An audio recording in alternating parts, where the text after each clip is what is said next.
ስኳር ስኳር ስኳር ስኳር ስኳር ስኳር ነሽ ጣፋጭ በፍቅርሽ መዓዛ ሰላም ደስታን የምትሰጪ ስኳር ስኳር ስኳር ስኳር ስኳር ስኳር የወንጂ ሸዋ ስኳር ፋብሪካ የውስጥ አቅምን በመጠቀምና የቴክኖሎጂ ሽግግር በማድረግ ረገድ እያከናወናቸው ያሉ የፈጠራ ስራዎች ተጠናክረው ቀጥለዋል። ፋብሪካው በተለይ በኢንፎርሜሽን ኮሚኒኬሽን ቴክኖሎጂ ወይም አይሲቲ የስራ ክፍል እያበለጸጋቸውና ወደ ስራ ባስገባቸው ዘመናዊ የሶፍትዌር መተግበሪያዎች አማካኝነት ስራዎችን ይበልጥ ቀልጣፋ፣ ግልጽና ወጪ ቆጣቢ ማድረግ መቻሉ ተገልጿል።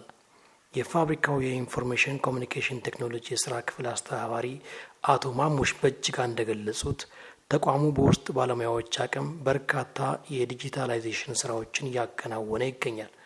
በአሁኑ ወቅት የልማት ስራቸውን አጠናቀው ሙሉ በሙሉ ወደ ስራ የገቡት ሶፍትዌሮች በድርጅቱ የአሰራር ስርዓት ላይ ከፍተኛ መሻሻል ማምጣታቸውን እንዲሁም ውጤታማነታቸው ረጋግጥ አስረድተዋል። እንደ አይቲ ክፍል በእቅድ ይዘንኛው ምን መስራት እንዳለብን እንደ ክፍል ተወያይተን ብዙ የሆነ ነገሮችን አቅደን የተለያዩ ስራዎችን እየሰራን ነው። መስራት ይገኛል። ድርጅቱ በመጀመሪያ ደረጃ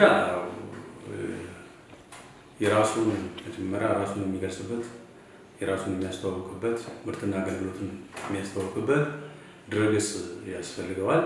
ያን ድረገጽ ወይም ዌብሳይት ያን በአይሲቲ ክፍል ወደ ውጭ አውትሶርስ ሳናደርግ እዚሁ ሰርተናል። ዓለም አቀፍ ጨረታዎችን ወደ ውጭ በዌብሳይታችን መመልከት ይችላል። ማንኛውም የሚወጡ የውጭ ማስታወቂያዎችን በአጠቃላይ በኦንላይን ማመልከት እንደሚችል ለማድረግ በዚህ በዌብሳይቱ ማድረግ ትችላል። ሰፋፊ ውስጡ ያለው ድርጅቱ የሚሰራቸው ያከናወናቸው በአጠቃላይ በዚህ በማድረግ የስራ መስራት ተችሏል። ሌላው ድርጅቱ ያው አዲስ ሪፎርም እንደማድረጉ መጠን የተለያዩ ከልማት ኮሪደሮች ከልማት ተጓዳኝ ስራዎች አጠቃላይ በውስጥ ሴኩሪቲ የደህንነት ካሜራዎችን መቅጠም ችለናል። አጠቃላይ ያሉት ካሜራዎችን በዋናው ቢሮ አካባቢ ተደራሽ ማድረግ ይችላል ማለት ይችላል። በውስጥ አቅም የተሰሩ ስራዎች አንዱ ናቸው። ከኢትዮ ቴሌኮም ጋር አግሪመንት መፍጠር የተለያየ የድርጅቱን ደረጃ አለ። እሱም አንደኛው በእቅድ ያዝነ እየሰራን ያለ ስራዎች ናቸው። ሌላው በውስጥ የሚኖሩ ሶፍትዌሮች አሉ። ለምሳሌ ዋናነት የነዳጅን በተመለከተ የነዳጅና ስርጭት በተመለከተ በውስጥ አቅም ማልማት ትችላል። ምክንያቱም ይህ ሶፍትዌር አሁን ካለው ሀገራዊም ሆነ ዓለም አቀፍ ነባራዊ ሁኔታ የነዳጅ አቅርቦቱን በአግባቡ በእቅድ በፕላን ይመራል ዘንድ ይህን ሶፍትዌርን ማልማት ይችላል። እያንዳንዱ ቬሂክል ወይም ተሽከርካሪ የሚቀዳውን የዴሊ ረሽን ከበጀት ጋር በማስተሳሰር ምን ያህል በቀንነት ኮንሰምፕሽን እንዳለው የሚያመለክት የተለያየ በሚፈልገው መልኩ ሪፖርቶችን ማውጣት የሚችል ሶፍትዌር ነው። ወደ ተግባር ተገብቶ በሰፊው እየተሰራበት። ሌላው ከአዳማ ሆስፒታል ጋር የኤሌክትሮኒክ ሜዲካል ሪከርደር እንዳለ ሙሉ ሲስተሙ አመተን አሁን በአሁኑ ሰዓት ዳጉ ቀድሞ ዳጉ የሚባለው የፋርማሲ እንዳለ ሙሉ ኢንቨንተሪ ሲስተም ከአዳማ ጋር ሰርተናል። ቀጣይ ደግሞ የሚያስፈልጉ ግብአቶችን ስናገር እንደነ ኖትፓድ እና ላፕቶፕ አከደልን ከሟላን በኋላ ሙሉ እንዳለ የሜዲካል ሲስተሙ ወደ አውቶሜሽን ለመለወጥ በእቅድ እየተንቀሳቀስ ነው። ለዚህም የሚሆን ከአዳማ ሆስፒታል የአይቲ ባለሙያዎች ጋር እየሰራን እንገኛለን። ይህን በቅርብ ቀን የምናከናውን ግብአቶች ሲሞሉ በቅርብ ቀን የምናከናውን ይሆናል ማለት ነው። እዚህ አጠቃላይ ያለው እንደ ክፍል ያለው ምን ይመስላል የሚለው ነገር ያው ክፍሉ ያለው የሰው አቅም በማደራጀት መረጃዎችን ከማደራጀት አኳያ የምናደራጀው መረጃ ደግሞ ጥራትን ሲስተም በሚፈልገው መልኩ አስቀምጦ ሲስተሙ ሲመጣ ደግሞ ወደ ምድር ተግባር የሚሆንበትን ደረጃ እሱም እየሰራ ነው።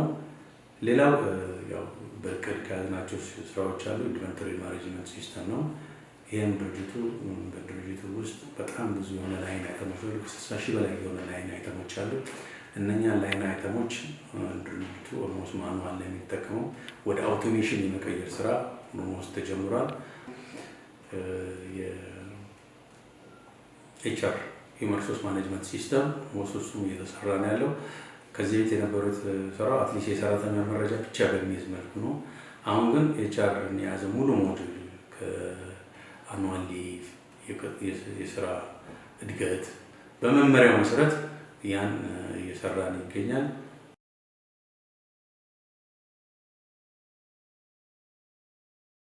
የእውቀት ሽግግሩ ክፍሉ በተለያየ ጊዜ የስራ ላይ ስልጠና ይሰጣል። ሲስተሞች የለሙት ሶፍትዌሮች ደግሞ ከክፍሎች ጋር ወደረጀት የጆብ ትሬኒንግ እየሰጠ ሲስተሞቹን ኢፌክቲቭሊ ወደ ስራ ለማስገባት ጥረት ያደርጋል። ሽግግሩ አቅም በፈቀደ መጠን ባሉ ነገሮች ሁሉ ስልጠና እየሰጠን እንገኛለን። ሰልጣኞቹም ለቴክኖሎጂው በጣም ፍላጎት ስላላቸው በፍቅርና በትጋት እየሰሩ ይገኛሉ።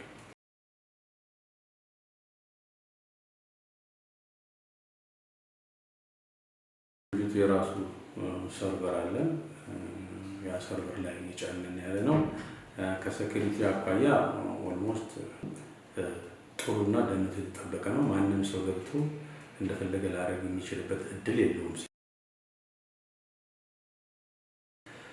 እንደ እቅድ የያዝነው በጣም እንደ ክፍል ሰፊ ነው። በመጀመሪያ እነዚህ ሶፍትዌሮች ውጤታማነት ያረጋገጡ ደህንነታቸው የተጠበቀ እንዲኖሩ ማድረግ ነው።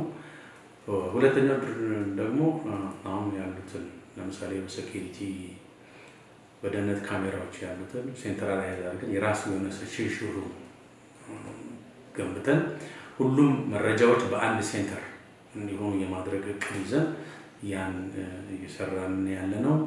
ሌላው ትልቁና ዋናው ትልቅ በጀት ይዘን ኤአርፒ ተግባራዊ ለማድረግ የሚያደርግ እንቅስቃሴ እያደረግን ያለው። ምክንያቱም ይሄ ድርጅት ሰፊና ግዙፍ ከመሆኑ ትልቅ አግሮ ኢንዱስትሪ ከመሆኑ አኳያ ይሄ ድርጅት ያለው ሀብቶች ሁሉ በሲስተም መታገዝ ካልቻለ ውጤታማነቱና ወይም ጊዜው በሚፈቅደው ልክ ይሄዳል የሚል እንደ አይቲ እምነት የለም። ለዚህም የሚሆኑ ቅድመቶች አዘጋጅተን ሪኳየርመንት ተዘጋጅቷል።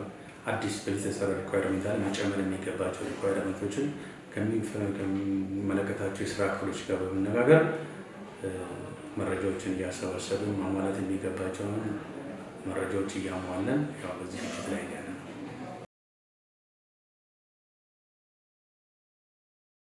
ይሄ የቤቶች ሲስተም ነው። የመኖሪያ ቤቶችን ሰራተኞችን አወዳድሮ ነው የመኖሪያ ቤት አሳይን የሚያደርገው። የመጀመሪያው እዚህ ጋር ያለው ፊቸር ቤት መመዝገብ ነው። እዛ ሎኬሽን እንመርጣለን። ወንጂ ላይ ነው ወይ ሸዋ ላይ ነው የሚል አለ። ከዛ ደግሞ ኤሪያ እንመርጣለን። ቤቶች የተለያዩ የቤት ቢቤት ሲቤት ገነት ሰፈር ነው የሚለው ማለት ነው። ለምሳሌ እዚህ ጋር የቤቱን መርጥ። ከዛ ደግሞ ሆም ታይፕ አለ። ሆም ታይፕ ማለት ልክ የቤት ተመረጠን እነዚህ ቢሲ ናቸው፣ ቢ ናቸው፣ ኤ ናቸው የሚለውን ይሰጠናል ማለት ነው። ከዛ የቤት ቁጥር እንሰጠውና ሪጅስተር ነው የምናደርገው። ልክ አድ ስናደርግ ሰክሰስፉሊ ሪጅስተር አድርጋችኋል ይለናል። ከዛ ባካ እናደርጋለን። ልክ እዚህ ጋር አሁን አድ ያደረግነውን ቤት እናገኛለን። ፍሪ ሆምስ ላይ ወይም ደግሞ አቬሌብል አሁን አድ ያደረግነውን ቤት እዚህ ፍሪ ሆምስ ላይ ይሰጠናል ማለት ነው፣ እናገኛለን።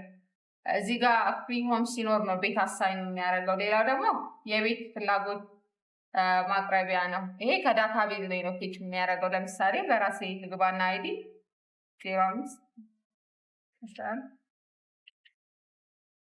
ልክ እንደዚህ ፌች ሳረግ ምንድነው ዲቴይል የሆነውን ዳታ ከዳታ ቤዝ ፌች አድርጎ ያመጣልኛል ማለት ነው።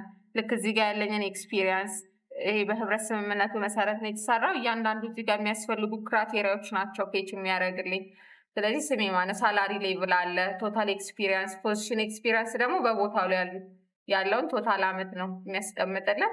ከዛ ወርክ ሎኬሽን አለ፣ እሱ እናስቀምጣለን። ወንጂ ነው፣ ዶዶታ ነው፣ ሸዋ ነው የሚለውን ማለት ነው። ከዛ የቤተሰብ ብዛት አለ፣ እሱን እንጨምርና ሰሚት ስናደርገው ምንድነው ቀጥታ ያስገባልን አረብ ፌስ።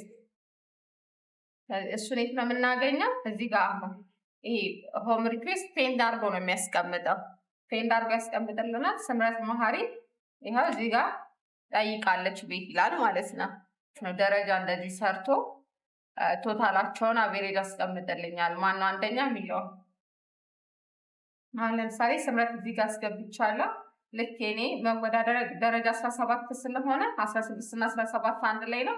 አወዳድሮ ቤት ከሌለ ኖት አሳይንድ ብሎ ነው የሚያስቀምጠው። ሆም ታይፑ ልክ ቤት ሲያገኝ ነው የሰፈር ነው ቤቱ ኤ ታይፕ ነው ዲ ነው የሚለውን የሚያስቀምጥልኝ ከነ ቤት ቁጥሩ። ሎኬሽኑ ወንጂ ነው ሸዋ የሚለው ቤት ሲኖር ነው አሳይን የሚያደርገው። ግን ቤት ባይኖርም ምንድነው ቶታል ሪዛልቱን ያስቀምጥልኛል፣ ራንክ ያስቀምጥልኛል ማለት ነው። ራንክ አሁን አንደኛ የወጣው እዚህ ጋር ለመጨረሻ ላይ እዚህ ጋር አስቀምጠዋል። አጠቃላይ ካሉት 69.5 አምጥተሻል ይላል። ቤት ሲኖር ለመጀመሪያ ይሰጣል ማለት ነው።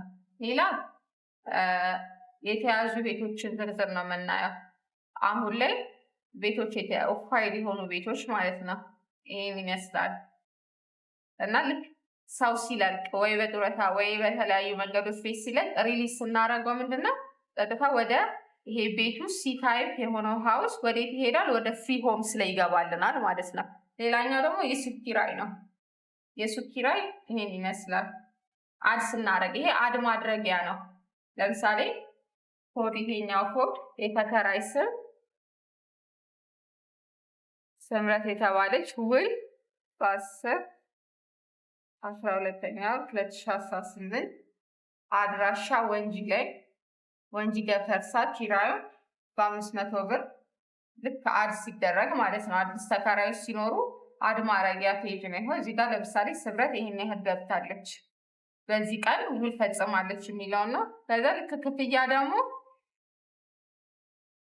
አሁን ላይ ያለውን ልክ ከፍላለች አልከፈለችው የሚለው ልክ ሰማይ ይሄኛው አረንጓዴ ሲሆን መከፈሉን ነው የሚያሳየው። ቀይ ሲሆን ደግሞ ያልተከፈለ ብሎ ያመጣልናል ማለት ነው። ይሄ ሪፖርቱ ነው። ቅድም ይሄ ገባበት እያንዳንዱ ሪፖርት ማውጣት ይቻላል ማለት ነው። በኤክሴል ጀነሬት ያደርጋል። እዚህ ጋር ያሉት አጠቃላይ ሱቅ ያላቸው በወንጂና ሸዋ አካባቢ የንግድ ቤት ኪራይ ሪፖርቶችን ነው የሚያሳየው። ሌላው ደግሞ ቤት ሪጅስተር፣ ይሄ ከቤት ቆጠራ ጋር የተገናኘ ነው። ምን ያህል ቤቶች አሉ የሚለውን ወንጂና ሸዋ ላይ ምን ያህል ቤቶች አሉ፣ ስታተሳቸውስ ምን ይመስላል፣ የጭቃ የብሎኬት ቤት የሚለውን ከኢንቨንተሪ ጋር የተያያዘ ነው። ቤቶችን አድ የምናደርግበት ነው። ቤት ይቆጠራል። ልክ በአመቱ ተቆጥሮ ይሄን ያህል ቤት አለ፣ ይሄን ያህል ቤት ፈንክሽናል፣ ይሄ ያህል ቤት ደግሞ ፈርሷል ወይም ደግሞ አገልግሎት የማይሰጥ ቤት ነው የሚለው ይሄ ቼክ የምናደርግበት ነው። ሌላ ደግሞ ሲስተም ሎግ አለ። ሲስተም ሎግ ማለት ይሄን ሲስተም ልጆች ስለሚጠቀሙ ማነው ገብቶ አክሰስ ያደረገው የሚለውን ለማወቅ ነው። ከሴኩሪቲ አንጻር ነው፣ ኦዲት ትራያል ነው ማለት ነው። ሌላው ማኔጅ ዩዘር ነው።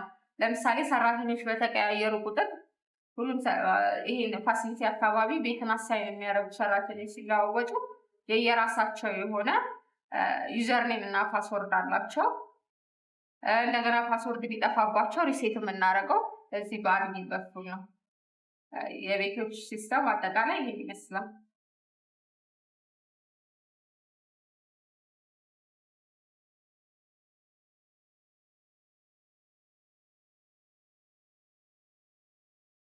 የፊውል ሲስተማችን ሶፍትዌር ነው የምናየው። በመጀመሪያ የምታየው ነገር በጀት ኢንፑት ነው። እያንዳንዱ መኪና በየቀኑ ያለው ዴይሊ ሬሽን ምን ያህል በቀን መውሰድ ያለበት የሚለውን ይመዘግባል። ሁለተኛ የየቀኑ ፊውል ትራንዛክሽን የምናስገባት ሩም ነው።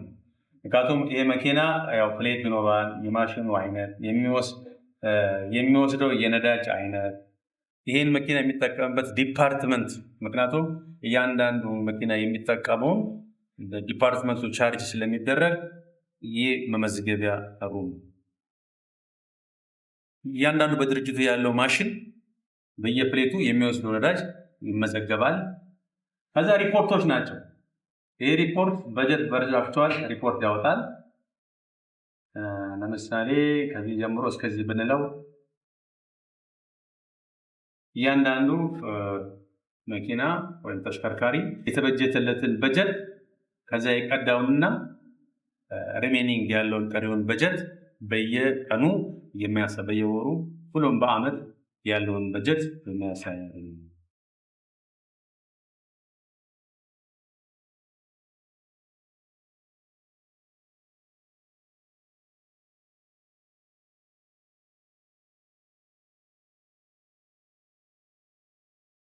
ስራን ከማፋጠን ጊዜን ከመቆጠብ ሌሎች ወጪዎችን ሴፍ ከማድረግና ፈጣን አገልግሎት ከመስጠት አንጻር የመጣ ሲስተም ነው። በዚህ አግባብ እኛም ግንዛቤ ተሰጥቶን ወደ ስራው ገብተናል።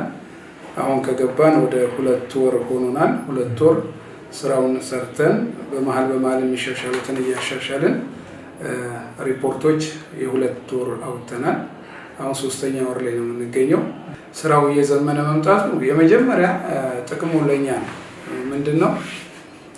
ስራዎች ለምሳሌ የተለያዩ ከስራው ጋር የተያዙ ለቁጥጥር አመቺ ያልሆኑ ከስራው መብዛት የተነሳ ለምሳሌ ድርጅቱ በጣም ብዙ ማሽነሪዎች ከዚህ ከነዳጅ ጋር የሚጠቀማቸው ብዙ የሞተር ሳይክልም የመኪና የተለያየ ከባድ የቀላል መኪና ተሽከርካሪዎች አገልግሎት ስላለው ከዛ አንጻር ብዛት ስላለው በሰው ኃይል መቆጣጠር አይቻልም።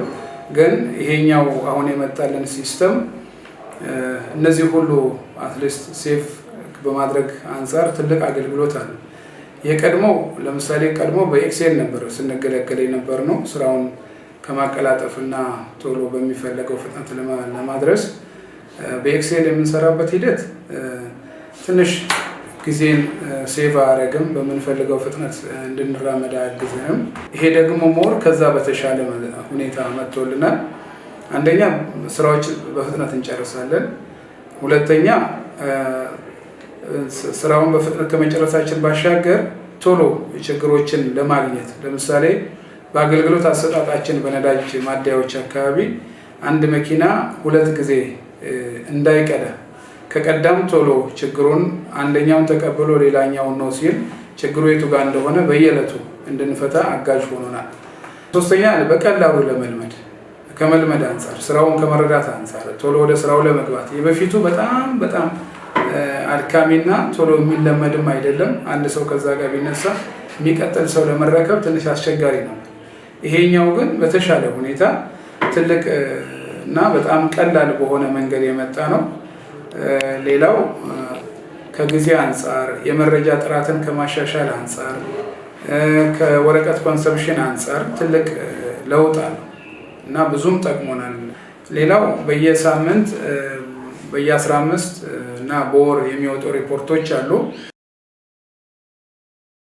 ከዚህ ጋር በተያያዘ አሁን ወደ ነዳጅ ማደያዎች በኩል ደግሞ ነዳጅ አሰጣጥ የስርጭቱ ሁኔታ እንደገና ደግሞ ቅበላውን በተመለከተ በልክ እዚሁ አሁን የመረጃ አያያዝና እያንዳንዱን ነገር አድሬስ አድርገን በኮምፒውተር የታገዝንበትን ያህል ደግሞ እዛ አገልግሎት አሰጣጥና ቅበላም ላይ ድርጅታችን ወደፊት መልከታ አድርጎ እዛም ላይ እንደዚህ የዘመኑ ማሻሻያዎች ቢያደርግ በሚል በዚህ አጋጣሚ ልጠቁም በሚል ነው።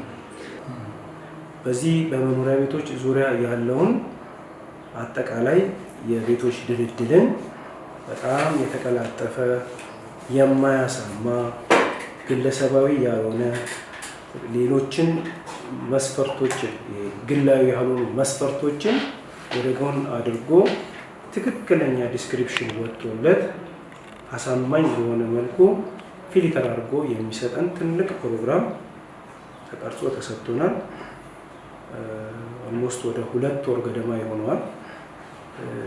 አሁን ይሄንን ፕሮግራም ስንጀምር በፊት እኛ በውስጥ የምናውቀው ቢሲ ቤት ከዚህ እስከዚህ ደረጃ፣ ቢዲ ቤት ከዚህ እስከ ቤቶቹ ተከፋፍለው የቤቶቹ አይነት በየሰራተኛው ጭምር መደብ 7 ላይ ያለ ምን አይነት ይገባል፣ መደብ 8 ላይ ያለ ምን 9 ላይ እያንዳንዱ ሰራተኛ የሚገባው የቤት አይነት ተዘርዝሮ ቁጭ ብሏል። እሱን ሰራተኛው ቤት ሲፈልግ በፋሲሊቲ ማኔጅመንት ቡድን በኩል ማመልከቻ ገቢ ያደርጋል። እሱ ማመልከቻ ቀጥታ ወደ ጠቅላላ አገልግሎት አስተባባሪ ሲመጣ ተዘጋጀችው ዳታ ኢንኮደር ይመራና ምንም አይነት መረጃ የሰውየውን ስምና መለያ ቁጥር ብቻ በመውሰድ ዳታው ሙሉ በሙሉ የያዘልን በኮምፒውተር የተቀመጠው ዳታው የያዘልን አጠቃላይ መረጃዎች ጋር የማመልከቻውን ስም የማመልከቻውን መለያ ቁጥርና የአመልካቹን ስም ይዞ ወደ ኮምፒውተር ውስጥ ፊድ ይደረጋል። በቀጥታ ኮምፒውተሩ ይሄንን ይዞ ይቀመጥና ቤት ቫካንት ሲሆን አውቶማቲካሊ እነዛ የተመዘገቡ ሰዎች የቱ ጋር ነው የሚመለከታቸው ብሎ ኮምፒውተሩ ራሱ ፈልጎ ያችን ባዶ ቤት ያወዳድራል። አወዳድሮ ሲጨርስልን የተወዳደሩትን ሰዎች ከነደረጃቸው የመለጠፍ ፕሮግራም ነው። እንደ ክፍልም እንደ ድርጅትም በጣም ጠቅሞናል። ጠቀሜታው በጣም ታይም ሴቭ ያደርጋል። ሲቀጥል ለኮሚቴ በዚህ ክሬት የተደረገ ኮሚቴ 9-10 እንኳን ቢሆን በኮምፒውተር የሚወጣው መረጃ ሌላውን ስራ አያስፈታም። በተጨማሪ የሰው ኃይልም የሚፈልግ አይነት አይደለም። በተጠናከረ መልኩ ከሰራተኛ ማህበር ተወካይ ከአንደኛው ክፍል ተወካይ ቢገኝ በትክክል ከኮምፒውተር የወጣውን ነገር ተግባራዊ ማድረግና በማስታወቂያ ዲስፕሌይ ማድረግ ስራውን እንዳቀለለው ነው የሚያሳይ። ያለ አግባብ የሚጉላላውን ስራ የሚፈታውን የኮሚቴ ቁጥር ቶታሊ ይቀንሰናል ማለት ይቀንሳል። ከህዳር 1 ቀን ጀምሮ የኤሌክትሮኒክ ኦዲቴብል ፋርማሲቲካል ትራንዛክሽን ሰርቪስን በስራ ላይ አውለናል። እንግዲህ ከዛ በፊት በነበረው ሁሉም የፋርማሲ ሰርቪስ ከስቶር ውጪ ማኑዋል ነበር የሚሰራው። የመድኃኒት ገቢና ውጪ ማኑዋል ነው። ትራንዛክሽኖች የሚሰሩት በማኑዋል ነው። የመድኃኒት መጠየቂያ በማኑዋል ነበር የሚሰራው። እንዲሁም ደግሞ ለታካሚ የተሰጠ መድኃኒት ስቶክ ስታተስ ራሱ የሚቀናነሰው በማኑዋል ታይ እየተደረገ ነበር የሚሰራ የነበረው። ይህ ሲስተም ከመጣ በኋላ ግን የተሻለ ጥቅም ያመጣልን ደግሞ በጣም ፓራዳይም ሽፍት ያመጣልን ነገር ምንድነው? አብዛኛው ነገራችን ኤሌክትሮኒክስ ሆኗል። ለምሳሌ መድኃኒት የሚጠየቀው በማኑዋል ነበረ። ኢንተርናል ፋሲሊቲ ሪፖርት ኤንድ ሪኮሲሽን ፎርም የሚባለው ወይም አይፋራር የምንለው ነበር። አሁን ግን ራሱ ሲስተሙ ይሄ ሲስተም አለው፣ ይሄ አሰራር አለው። አይፋራር ራሱ አለው። ሌላው ቢን ካርድ ራሱ አለው። በማኑዋል አንሰራ ራሱ ዳታውን በጥራት ስናስገባለት የታካሚ ፕሪስክሪፕሽኖችን በትክክል ስናስገባለት ራሱ ካለው ስቶክ ላይ ቢን ካርዱን አቀናንሶ ያስቀምጥልናል። ሌላ ታሊ የሚባል ነገር አሁን ይቀርባል። በወረቀት የምንሰራው ታሊ ነገር የለም። እያንዳንዷን መድኃኒት እያንዳንዷን የሕክምና እቃ ለታካሚ በምንሰጥበት ሰዓት ራሱ ሬጂስተር ያደርጋል። ከነበረው ባላንስ ላይ ያቀናንሳል። ስቶክ ስታተሳችን በትክክል ማወቅ እንችላለን። የትኛው ፋስት ሙቪንግ ነው፣ የትኛው ስሎ ሙቪንግ ነው የሚለውን ራሱ በትክክል መለየት እንችላለን። ይሄ ለምን ይጠቅመናል? ለበጀት አሎኬሽን ይጠቅመናል። ለምሳሌ የትኛው መድኃኒት ላይ የተሻለ በጀት አሎኬት ማድረግ ያለብን፣ እንደ እኛ ሆስፒታል ኮንቴክስት የትኛው መድኃኒት ነው ፋስት ሙቪንግ የሆነው፣ ካለን በጀት ላይ ለየትኛው መድኃኒት ነው የተሻለ በጀት መመደብ ያለብን። ሁለተኛ እንደገና የትኞቹ መድኃኒቶች ናቸው ስሎ ሙቪንግ የሆኑት ወይም ደግሞ ታካሚ በተለይ የማይጠቀምባቸው። እነዚህን መድኃኒቶች በምንገዛ ሰዓት ብዙ ኳንቲቲ ያንገዛል። አንዳንዴ ደግሞ ለምሳሌ እኛ ስቶክ ላይ ኑረው ሙቪንጋቸው ስሎ ከሆነ ከሌሎች ጤና ተቋማት ጋራ ኤክስቼንጅ ለማድረግ ለዲሲሽን ሜኪንግ ራሱ በጣም ጠቃሚ ግብአት ይሰጠናል። ሌላው ምንድነው? ትራንዛክሽኖች በትክክል ለመስራት ትራንዛክሽን ወጪና ገቢ ግልጽ የሆነ ትራንዛክሽን እንዲኖር ተጠያቂነትም ምን ነው በትክክል ኦዲት ለማድረግ ራሱ ኦዲቴብል ነው። ሲስተሙ ራሱ ኦዲቴብል ነው። ኦዲት ለማድረግ ዛሬ ለምሳሌ አንድ መድኃኒት አንስተን ብናይ አሞክሳሲሊን ብንል ለምሳሌ ስንት አሞክሳሲሊን ለየትኛው ታካሚ በምን ያክል ቁጥር ሄደ ወጣ የሚለውን በትክክል መለየት እንችላለን። የትኛው ባለሙያ ነው ይሄን መድኃኒት የሰጠው፣ በየትኛው ቀን ነው። ግልጽ የሆነ ትራንዛክሽን ተጠያቂነት እንዲኖር ያደርጋል። ሌላው እንደገና ሪላያብል የሆነና አኪዩሬት የሆነ ዳታ የሰጠኸውን እናወጣለህ፣ የሰጠኸውን ኢንፎርሜሽን የምትፈልገውን ዳታ። ስለዚህ ድሮ ከነበረው ምንም አይገናኝም። በጣም ለባለሙያ ራሱ ትልቅ በርደን የቀነሰው እውነት ለመናገር አንድ ባለሙያ መድኃኒት በእጁ ይጠይቃል፣ ቢን ካርድ ላይ ገቢ ያደርጋል። ዜን እንደገና ለታካሚ ሲሰጥ ፕሪስክሪፕሽን ይሰራል። ዜን እንደገና ያን ፕሪስክሪፕሽን ደግሞ ታሊ ያደርጋል። ታሊ ያደረገውን ደግሞ መልሶ በዴይሊ ቶታል የሚመዘግብበት አለ፣ ወደዛ ይመዘግባል። እነዚህን ሁሉ ራሱ በርደኖች ቀንሶልናል። ምን አይነት መድኃኒት ነው ለዚህ ሆስፒታል አቬሌብል መሆን ያለበት፣ የትኛው መድኃኒት ነው ቅድሚያ ተሰጥቶ መገዛት ያለበት የሚለውን በትክክል መስራት እንድንችልም ስላደረገን አሁን በተሻለ ከእስካሁኑ ዓመታት በተሻለ እንደውም እውነት ለመናገር ከሌሎች ጤና ተቋማት ራሱ በተሻለ እኛ ሆስፒታል ላይ የተሻለ የግብአት አቅርቦት አለ። የመድኃኒት እጥረት አሁን ውስጥ አለብን ከ95% በላይ አቬሌብል ነው። ይሄ እንግዲህ የወንጂ ሆስፒታል ስቶራችን ነው። ትልቁ ስቶር ነው። ሜዲሲን ብቻ ነው። ሌሎችም አሉ ስቶሮች። ይሄ ሜዲሲን ብቻ የሚገባበት ማለት ነው። ሰፕላይ የሚባል አለ፣ እሱ ሌላ ክፍል አለ። እንግዲህ ይህንን ይመስላል። ከዚህም በፊት እንደዚህ ሞልቶ ብዙ አልታየም ነበረ። ያለው መድኃኒት እስካሁንም እየተጠቀምን ያለ ነው። አሁንም ደግሞ በዚህ መልክ ደርድረናል ማለት ነው። አቅርቦታችን አሪፍ ነው ማለት ነው። የመድኃኒት አቅርቦታችን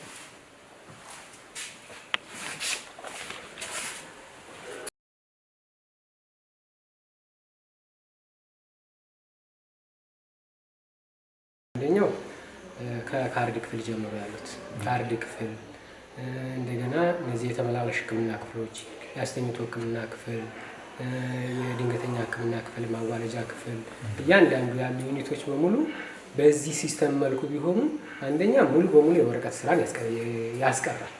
አንድ ታካሚ ሲመጣ ፕሪስክሪፕሽን ወደዚህ ይዞ አይመጣም። ቀጥታ በሲስተም ወደዚህ ነው ሊንክ ሲሆን ማለት ሁሉም ላይ ይሄ ሲስተም ቢኖር የተሟላ መረጃ ስህተትን ይቀንሳል። በዋናነት የታካሚን እንግልት ይቀንሳል። የባለሙያንም ጫና ይቀንሳል። አንድ ባለሙያ ፕሪስክሪፕሽን ከመጻፍ እንደገና ሊነበቡ የሚችሉ ፕሪስክሪፕሽኖች አሉ። እነሱን ሁሉ እንትን ከማለት ሲስተሙ ሁሉም ላይ የተሟላ ቢሆን የተሻለ ጥራት ያለው ዳታ፣ ጥራት ያለው አሰራር እንዲኖር ያደርጋል።